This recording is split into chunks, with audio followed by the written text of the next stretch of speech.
We are here in the year of Hakel. We are this year in the Hakel year, and Hakel, we know, involves everyone. Anoshim, Noshim V'Tav. Men, women, and children, even infants. Everyone was brought to Hakel. So the lesson which we're talking about, which has to be derived from this week's Seder, is also such which has an effect on everyone. What do we read about in the beginning of Behaaloscha? The Torah is telling how the Rebbe is telling Moshe to relate to Aaron regarding to light the menorah. Behaaloscha es haneros. And as Rashi explains, what is the taich of the word Behaaloscha?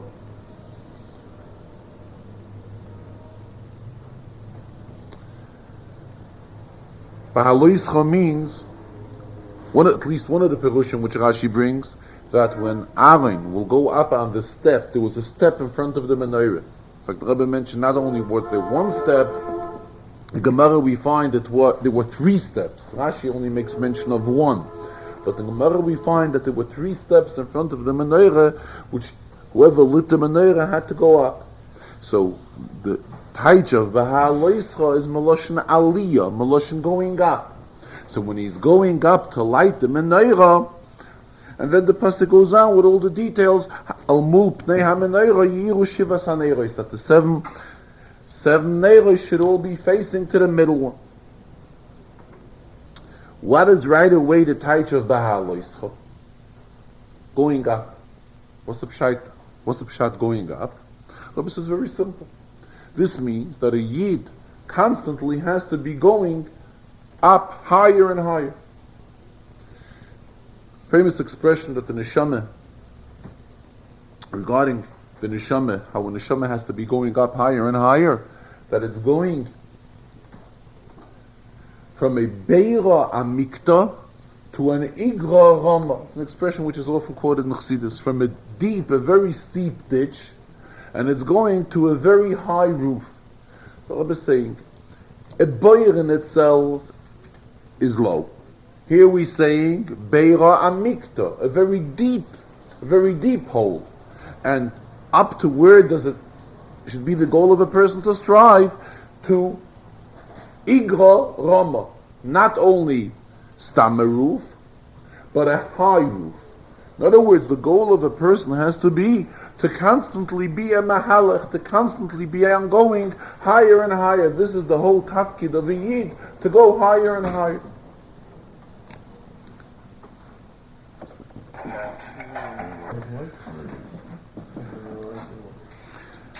The Rebbe continued explaining what Rashi says here, that Rashi tells us what is the relationship between the beginning of Parshas Behaaloscha and the end of Parshas Nosei, being that at the end of Parshas Nosei we read how each one of the Nesiim has brought a korban for the Chanukas HaMezbeach.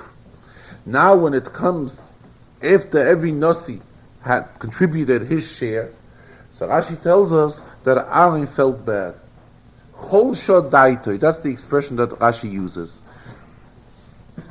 Why he did not have any participation in the Chanukas HaMezbeach. So when the Rebbe realized that, Amalei HaKadosh Baruch Hu, so the Rebbe is telling, relating to Aaron, Chayecha, Shalcha G'dayla Mishalahem, he's giving him something to do, which is going to be yet greater than what the Nesiim did.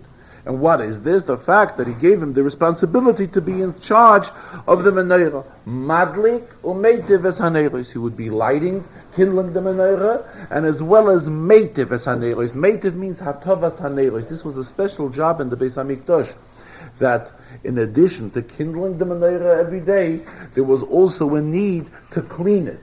Before it was lit, it had to be cleaned, so when it was cleaned, it would produce a much purer light. In fact, the Rebbe mentioned later in the Farbrengen that there's a machlokes of Rashi and the Rambam regarding when the menorah was lit.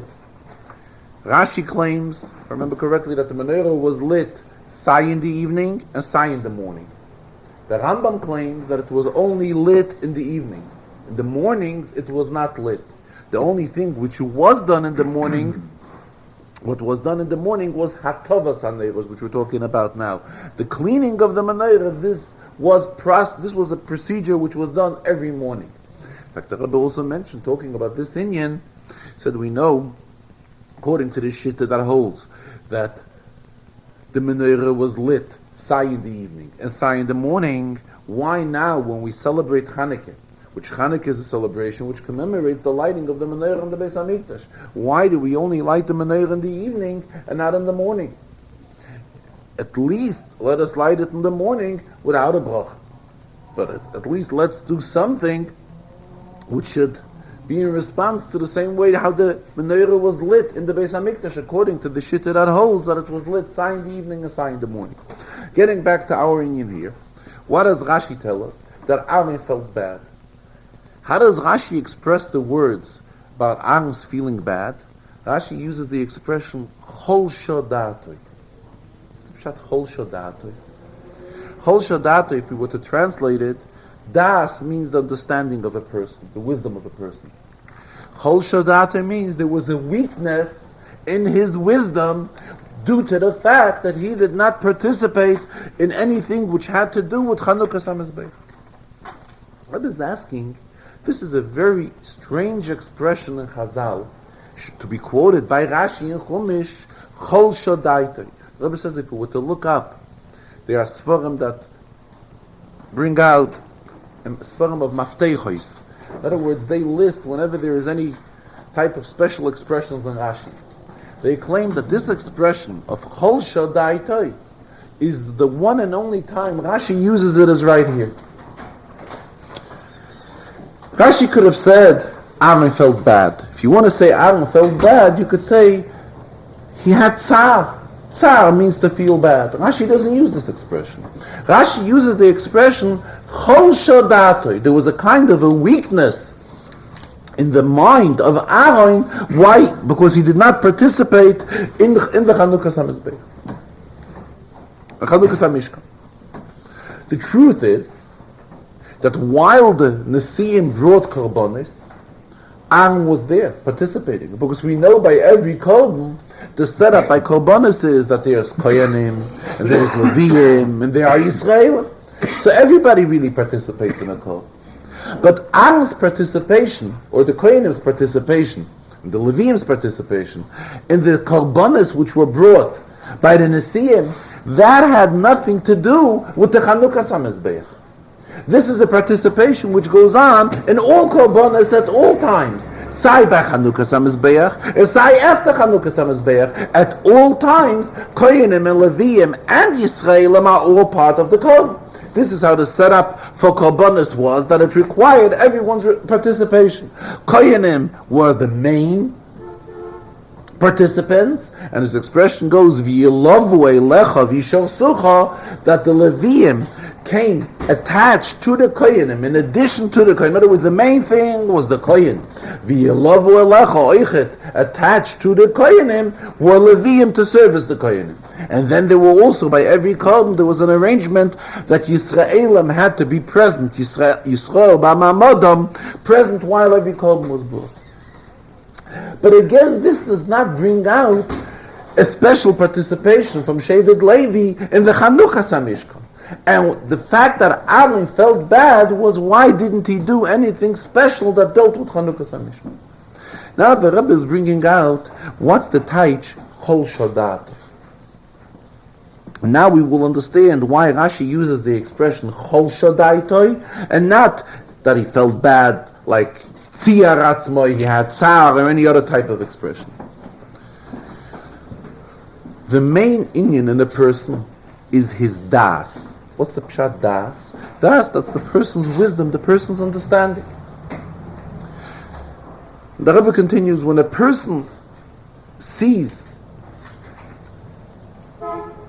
an activity going on of a good inyan, the desire of the person should be that he should want to participate in this ongoing good inyan. Like we find in this week's Sedre regarding Pesach Sheni. Regarding Pesach Sheni, The Torah tells us that there were those Yidden that couldn't be makriv the korban. So what did they do? They came to Moshe Rabbeinu and they complained. What did they say? Lama nigora. Why should we be excluded from having a share in Korban Pesach? Korban Pesach is such an outstanding inyan. Why should we not have a part of it?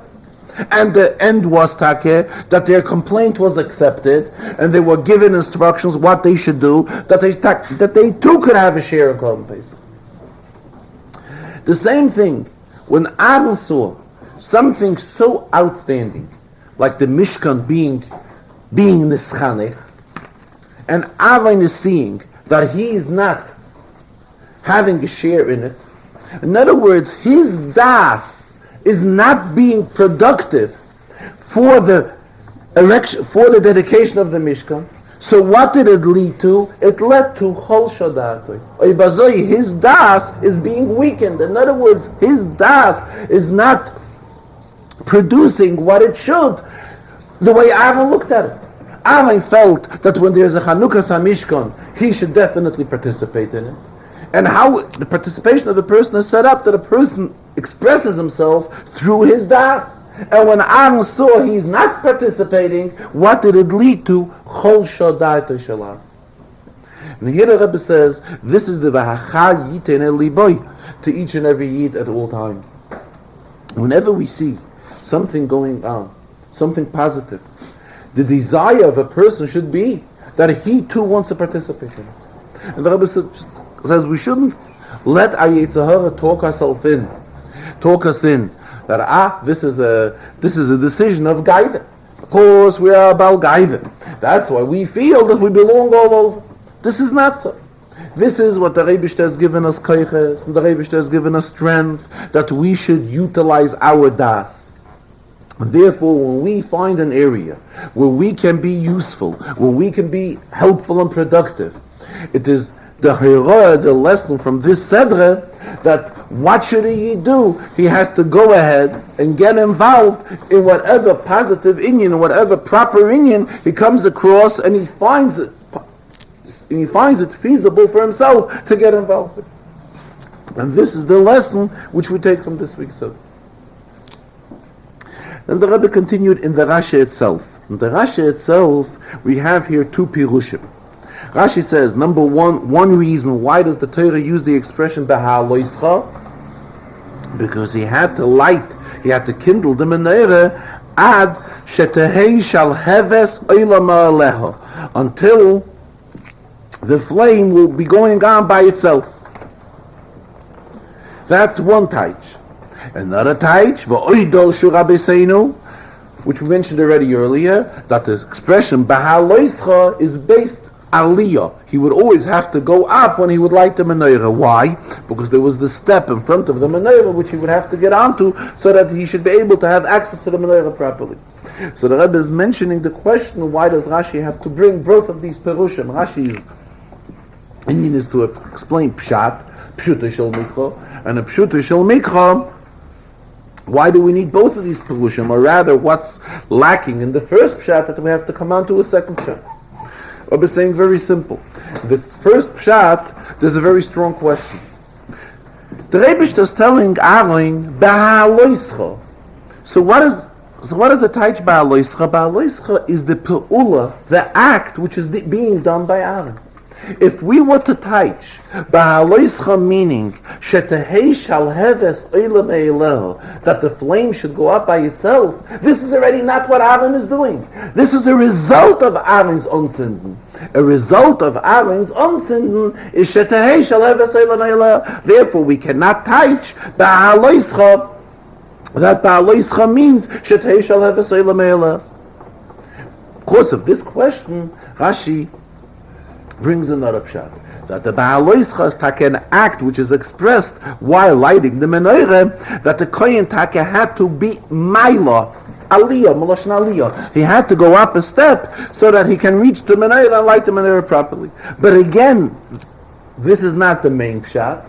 Why? Because from the inyan it seems that the word Behaaloscha is talking about something that deals with the kindling of the menorah directly, and not a side move which is involved around it, which is the second pshat that due to the step which was in front of the menorah, and that's the Lashon Aliyah of Behaaloscha. Then the Rebbe continued, bringing out in Ruchnius this inyan, which was explained at length in the Maimer, that just like the menorah consists of seven lights in the menorah, 7 candles in the menorah, the same way Klal Yisrael Yidden are divided into 7 categories based on 7 midos. See, this explains at length the 7 midos, and each and every person has the midah which governs him primarily. There's some people who we see excel in Ahava and Chesed. There are other people that excel in other midas. So every Yid really fits into a different category of the midas. But what is the ultimate goal of all of these 7 categories? That al-mul pnei ha-menorah yu'iru shivas ha-neiros, to unite all these 7 categories, uniting them in a level of achdus, and to unite all of them and unite them all and bring them all together. Al-mul pnei ha-menorah, bring them all together to the Eibishter.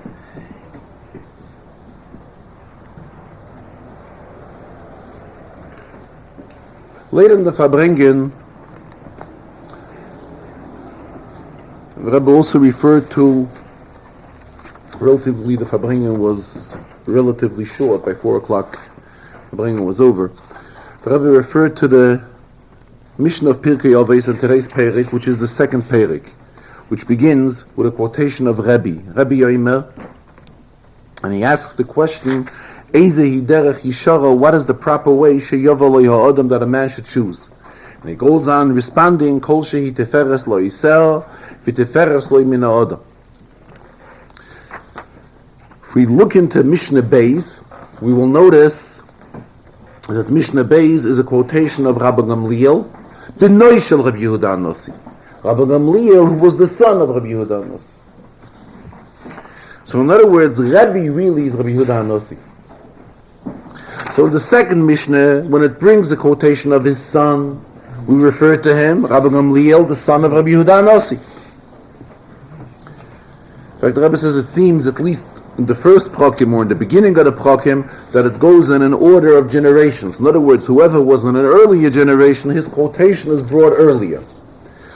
If that's the case, the first Mishnah, which is quoting Rabbi Yehuda Anossi, why does it refer to him as Rabbi and not as Rabbi Yehuda Anossi? So Rebbe brought out that we refer to him as Rabbi because he take is a Rebbe. What means a Rebbe? A teacher, a guide to every Yid throughout all generations. True, he had his private name, which was Rabbi Yehuda Anossi, but we have to know that what is he? He is a Rebbe. He's a Rabbi to each and every Yid at all times. And that's why Klal Yisrael, everybody refers to Rabbi Yehuda Anossi with this title of Rabbi. Why? Because he's a Rebbe to each and every Yid.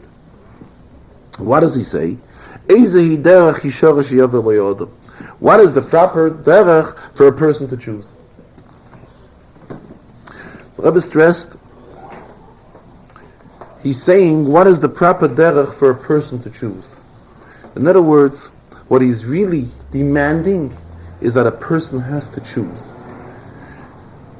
He's demanding avodah from a person.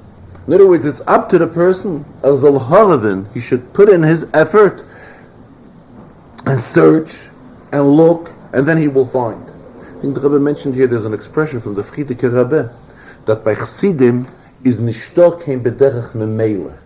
In other words, by Chassidim, there's nothing that's done by itself. There's no such thing. Everything which a Yid does, which a Chassid does, he has to put his head into it. He has to put his effort into it. And Memele, what is Rebbe saying? Rebbe is saying, you want to know Eizer Derech Yishara. Was ist a gleicher Weg? But it has to be Sheyover Lei HaAdam. Der Mensch darf sich das auskleiden. The person has to make it his business. A person has to strive and search and find the proper way, which is suitable and kind of like custom tailored for him, just like we mentioned before regarding the menorah. The same thing spiritually, the menorah had its 7 candles, and spiritually there are 7 general categories in Yidden. Meaning not every Yid is equal to another. There's some that excel through Chesed, there's some that excel to Gvura and so forth. Or like we spoke earlier, there's the daitoi shel adam, and there is cholsha daitoi. In other words, it shouldn't be a cholsha daitoi, it should be daitoi. The person should put his mind and be productive in the areas that are suitable for him and feasible for him to get involved and be productive in those areas. So this is the same Rebbe saying, Eze derech yishara sheyavel le'adam. But the Rebbe is really not saying what is the derech. He's saying that a person should look for a derech, but what the derech is, he's not saying. Rebbe says this he doesn't have to say, because this already we learned about in the first period. What second period comes as a continuation to the first. What did we learn about in the first period? Moshe kibul Torah from Sinai. Moshe received Torah from Sinai, and Moshe in turn gave it over to Yeshua, and Yeshua to Skenim to Nevi'im, until it finally reached every Yid. So in other words, what is the derech based on? Based it's on Torah. Every Yid Taka has to search and find what area he should excel. But what is all this based on? This is based on Torah. Until the conclusion of the first Mishnah, that it's the obligation of every person to make sure that whatever he learns and whatever all the knowledge he has does not only remain to him, but v'hemidu talmidim, and not just that, but hemidu talmidim harbe. He should see to it that he should be able to put up many talmidim. In fact, let's mention, the Rebbe mentioned last week when he was teaching us this Mishnah. Mishnah says v'hemidu talmidim harbe. So Rebbe raised the question, Amida means to stand. We know that the goal of a person is not to be an oimed, but the goal of a person is to be a mahalech, like we spoke earlier. He has to keep on going higher and higher. What does the Mishnah say? Put down, v'hemidu, place many talmidim. Obviously, the expression of v'hemidu is something which arouses a question, because when you're producing Talmidim, the Talmidim should not be in a level of Oimdim. The Talmidim should be such, that should be Mahalchim, that should be going higher and higher. So the Rebbe brought out last week, the obligation of the Rav is to produce such type of Talmidim. He should make sure that they are Oimdim, that they are in a position that they are standing firm on their feet. Once they are already, a Talmid is already standing firm on his feet, then what will he do? He on his own will already go further, and he will make it his business that he's achieving to be a Mahalech. As the Rebbe brought out that what is a true Talmid? Once a Talmid became so productive that not only is he involved in the studies that he has learned from his Rebbe, but he's already in such a position that he's mechadish, he's learning Torah at such a level that he's mechadish his own in Yonim and Torah. Then he is already on his own in a pchina and a madrega of a mahalech. As it's customary, the Rebbe also, during the Farbrengen, explains a Zohar. In today's Zohar, he brought out an inyan which is discussed in this week's Sedre. This week's Sedre, in the Zohar, he discusses regarding the sun. Regarding the Shemesh, the sun, which is Rachas b'Mizrach, v'Shekas b'Mayrev. And this we see daily, that the sun rises on the east and settles and sets on the west. Rabbi brought out that every Yid is compared to a Shemesh. Every Yid is compared to a sun. Just like the sun rises and sets. In other words, it goes from Mizrach and reaches to Mayrev. Rabbi brought out, Mayrev means west. However, it's an expression, it's a pasuk, Ula avoidosoi adei orev. And Chassidus teaches the word orev, which means evening, that it also means orev, sweet. What is the avodah v'yid? To reach into the level which in Poshet Taich is considered erev, evening. What is evening? Evening means darkness, meaning that sun has not reached there. Lichtigkeit has not reached there. What is the avodah v'yid? To see to it that even to such a madrega which is identified as orev, as darkness, there too he should reach out and make it orev, pleasant and sweet. The same when we're talking about every Yid being in a level, every Yid having to being compared to Shemesh, to the sun. What's the union of the sun? The union of the sun is to bring lichtigkeit to the world. As explained in the Chassidus, even the Levana, even the moon receives its light also from the sun. So the source of lichtigkeit is Shemesh. So Mamela, just like the Shemesh is Sheikas, settles b'mayrev. What's the pshat? It settles b'mayrev. So the Rebbe is teaching based on what's discussed in Chassidus. The avodah v'yid is to make from mayrev meloshn orev, to see that wherever he reaches all over with his lichtigkeit which the Rebbe has given him, and to see to it that he brings in an arevus and mesikus, a zizkeit, a spiritual sweetness, which means that he's uplifting even the furthest point of the world. He's reaching out there as well, and he's imbuing it with arevus and mesikus mit a zizkeit. Towards the end of the Farbrengen, the Rebbe said he will talk about an inyan which he spoke about already at previous occasions, added that this is an inyan which we can talk about it many, many times, to the extent that even should we talk about it 101 times, it will also not be enough. And this, he says, is what he spoke about last Shabbos, and he spoke about Shavuos in the Farbrengen, regarding the matzav of chinuch in Eretz Yisrael. How today in Eretz Yisrael there are hundreds of thousands of children that are not receiving a proper Jewish chinuch. The Rebbe expressed himself, I think it was last Shabbos or Shavuos, the Aleph Beis of Yiddishkeit is Anoichi Hashem Elokech. And this is what they are lacking. And therefore, the Rebbe says it's the responsibility and the schus for anyone and everyone that can do something, that can do anything, to see to it that this situation changes, and see that one more child and another more child and more children, particularly in Eretz Yisrael, should be getting a proper Yiddish chinuch. This is something which is extremely demanded of every one of us today. And the Rebbe added on that we find when the Yidden contributed towards the Mishkan, when all the Yidden brought their contributions to the Mishkan, when did they stop? When they were told by Moshe not to bring anymore.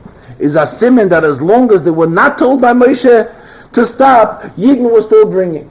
Same the Rebbe is saying, we cannot stop in this Avodah until we are told by the Moshe Rabbeinu of this generation to stop.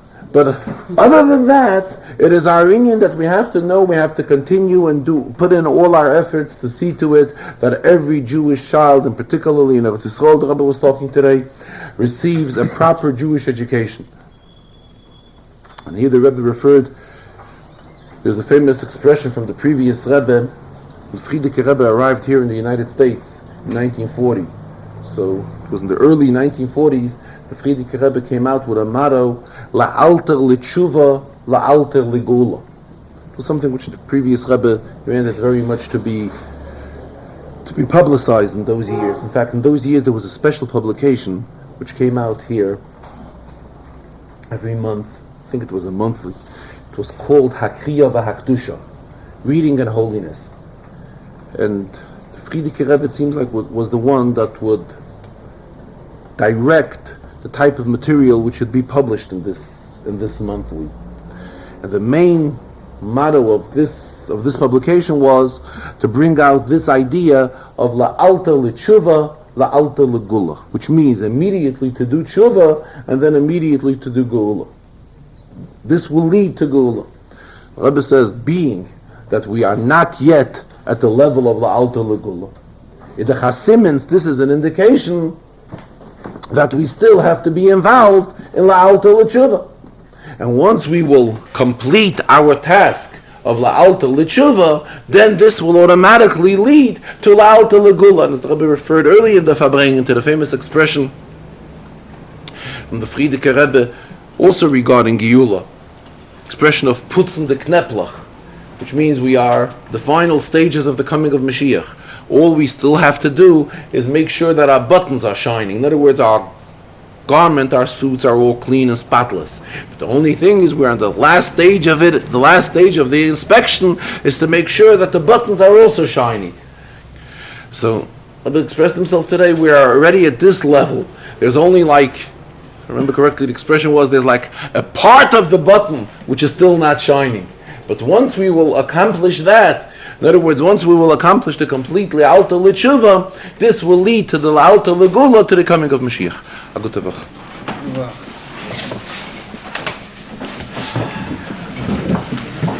Yaakov, what's the way?